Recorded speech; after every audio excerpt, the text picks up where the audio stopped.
Halo guys, Assalamualaikum warahmatullahi wabarakatuh. Ya, kembali lagi dengan saya Deno Varianto dari Universitas Bayangkara Jakarta, Kampus 2 Bekasi. Kali ini saya ingin membahas komputer forensik. Mari apa saja sih yang saya bahas dalam komputer forensik ini? Yuk, simak baik-baik. Nah, kali ini saya ingin membahas yang pertama, apa itu komputer forensik? Yang kedua, tujuan komputer forensik itu untuk apa? Yang ketiga, kasus digital forensik di Indonesia itu contohnya kayak gimana? Yang keempat, bagaimana menjalankan tahapan digital forensik? Yang kelima, mengapa digital forensik perlu dilakukan? Yang keenam, apa itu trace tools? Yang ketujuh, bagaimana legalitas digital forensik tersebut? Nah, langsung kita ke pembahasan pertama. Apa sih komputer forensik itu? Nah, komputer forensik atau juga dikenal dengan digital forensik adalah salah satu cabang ilmu forensik yang berkaitan dengan bukti legal yang dapat ditemukan pada komputer dan media penyimpanan digital lainnya.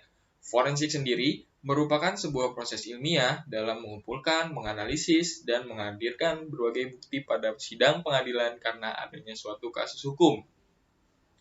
Nah, berada dari pengertian forensik pada umumnya, komputer forensik dapat diartikan sebagai proses pengumpulan dan analisa data dari berbagai sumber daya komputer yang mencakup sistem komputer tersebut, baik itu jaringan komputer, jalur komunikasi, dan berbagai media penyimpanan yang layak untuk diajukan dalam sidang pengadilan.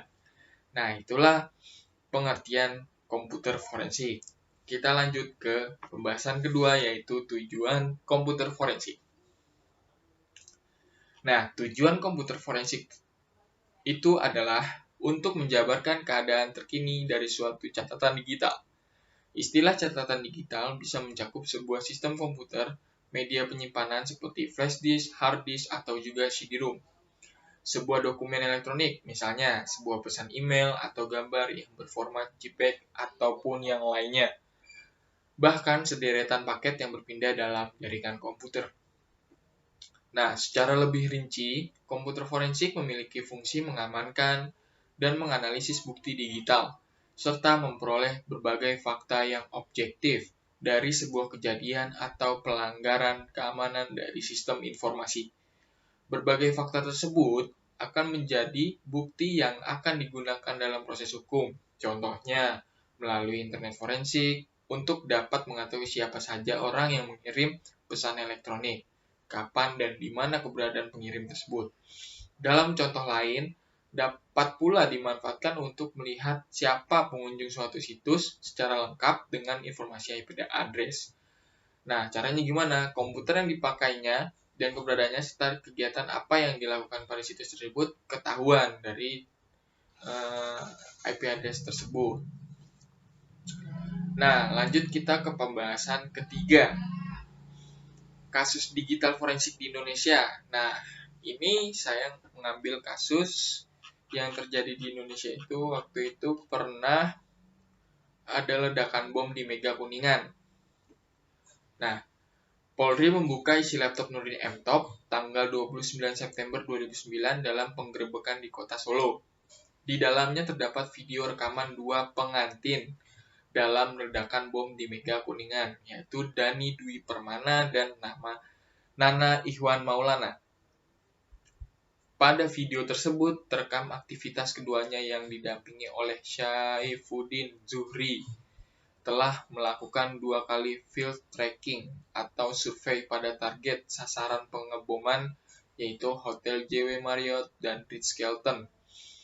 Hal ini dikatakan oleh Kadif Humas Polri Irjen Nanan Soekarna melalui digital evidence yang ditemukan. Nah, survei pertama dilakukan pada tanggal 21 Juni 2009 sekitar pukul 7:33 menit. Mereka bertiga memantau lokasi peledakan. Mereka berada di lapangan sekitar lokasi kedua hotel tersebut. Pada tanggal 28 Juni 2009, survei kedua dilakukan sekitar pukul 17.40. Survei tersebut merupakan kunjungan terakhir sebelum pengeboman dilakukan. Syaifuddin Zuhri mengatakan Amerika, Australia, dan Indonesia hancur sebagai tujuan utama peledakan bom.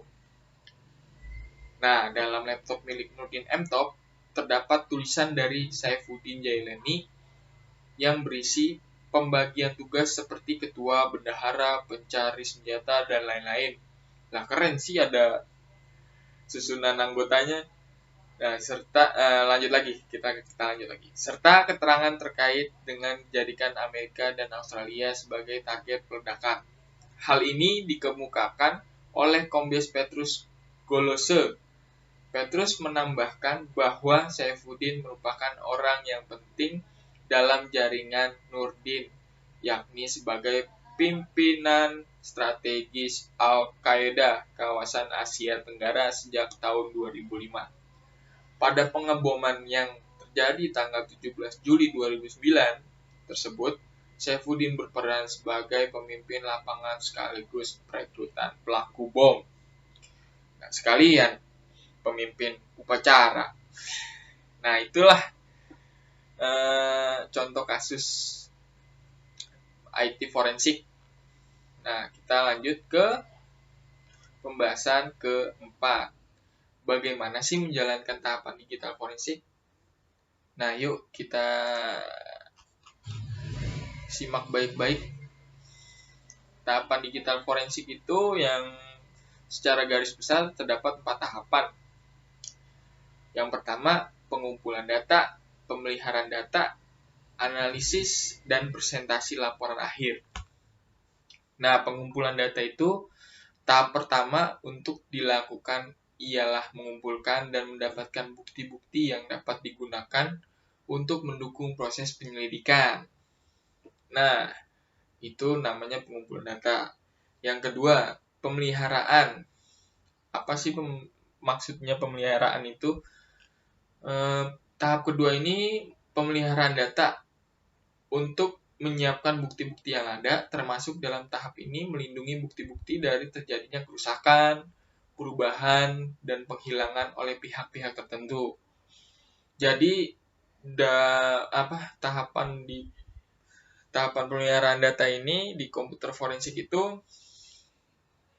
jadinya data itu memang harus dijaga benar-benar untuk sampai ke hukum pengadilan. Yang ketiga, analisis. Nah, tahap ketiga ini analisis itu secara mendalam terhadap bukti-bukti yang ada. Bukti yang telah didapatkan perlu dipelajari kembali dalam sejumlah alur yang terkait dengan tindakan pengusutan. Antara lain siapa yang telah melakukan, apa yang telah dilakukan, software yang digunakan, hasil proses apa yang dihasilkan, dan waktu melakukannya. Nah, ini analisis ini yang saya simpulkan ya kayak misalkan buat BAP gitu dah. Buat BAP, berita acara penyidik. Ya, ini sama kayak gini nih. Dia perlu bukti-bukti yang ada kan. Terus siapa yang ngelakuinnya, itu analisis. Nah, yang terakhir presentasi. Nah, tahap presentasi ini tahap akhir dari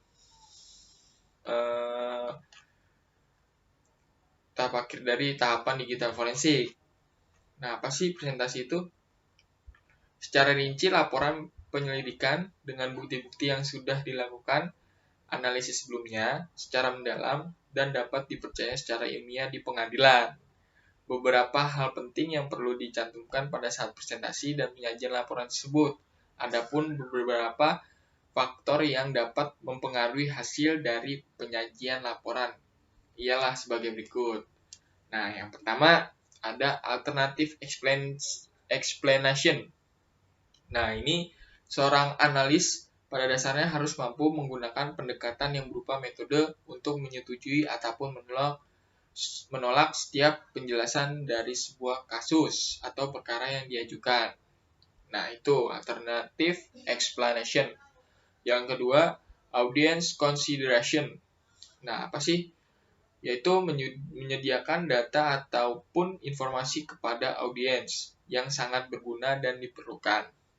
Dalam sebuah kasus yang melibatkan sejumlah aturan, sangat dibutuhkan laporan yang secara rinci berkaitan dengan informasi data yang dikumpulkan. Selain itu juga sangat dibutuhkan salinan dari setiap fakta yang diperoleh, karena ini dapat menjadikan pertimbangan yang sangat beralasan. Nah, yang ketiga, actionable information. Nah, merupakan sebuah proses dokumentasi dan laporan yang mencakup tentang identifikasi yang diperoleh dari sekumpulan jumlah data terdahulu. Dengan bantuan sejumlah data tersebut, maka informasi tersebut dapat diperoleh dan dilihat datanya. Nah, itulah tahapan-tahapan digital forensik. Kita lanjut ke pembahasan kelima. Mengapa digital forensik perlu dilakukan? Ayo, kenapa? Ada yang tahu nggak? Nah, ini penjelasan dari saya. Karena semakin berkembangnya teknologi saat ini, sangat banyak kejahatan cybercrime. Untuk itu diperlukanlah digital forensik untuk mengetahui identitas pelaku serta data perangkat target yang dikunci oleh pelaku atau dihapus atau juga disembunyikan. Nah, itulah digital forensik itu memang perlu dilakukan. Tujuannya kan. Memang digital forensik itu perlu karena memang perkembangan teknologi saat ini tuh emang udah masuk ke industri 5.0 salah. Nah, itu perkembangan teknologinya tuh sangat canggih banget nanti itu. Nah, terus ke pembahasan ke-6. Apa sih 3X Tools? Nah, ada yang tahu nggak? Nah, ini, ayo kita simak baik-baik. Nah, 3X Tools itu adalah suatu tools untuk penanganan awal barang bukti dari komputer yang di TKP. Data yang berada pada komputer atau perangkat IT dikumpulkan pada langkah pertama atau evidence collecting. Data yang dikumpulkan mungkin dalam bentuk pesan, log atau email, dan lain-lain. Kemudian, log analisa hasil identifikasi bagian dari sistem yang terinfeksi oleh malware atau cyber attack. Setelah itu, bit by bit, analisis isi memori dilakukan dengan metode hardware dan software. Suatu identifikasi sistem hardware yang menginfeksi drive dan menyimpannya ke dalam memori, yang biasanya mengubah keadaan dari konten dan memori. Selanjutnya, analisis memori dapat dilakukan dengan menggunakan metode software. Nah, itulah 3X Tools itu. Kita lanjut ke pembahasan yang terakhir, yaitu yang ke-7. Bagaimana legalitas digital forensik? Nah, ini nih yang masih tanda tanya, tapi ya insya Allah dengan yang saya jelaskan mungkin kalian bisa paham lah ya. Nah, bagaimana sih legalitas digital forensik itu? Nah, legalitas forensik itu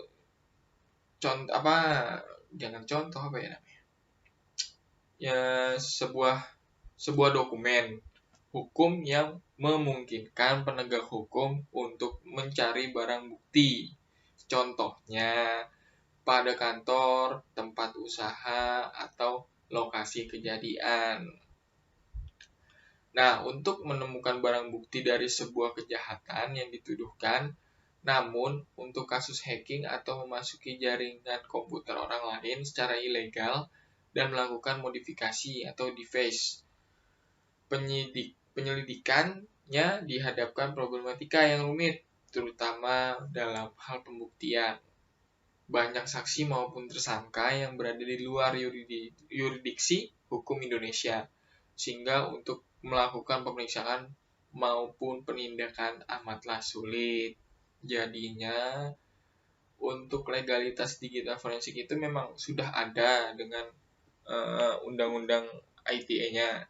Tetapi untuk mengungkapkan ke penyidik sangatlah sulit dikarenakan terlalu rumit lah problematikanya. Nah, itulah penjelasan dari komputer forensik. Semoga kalian bisa memahami.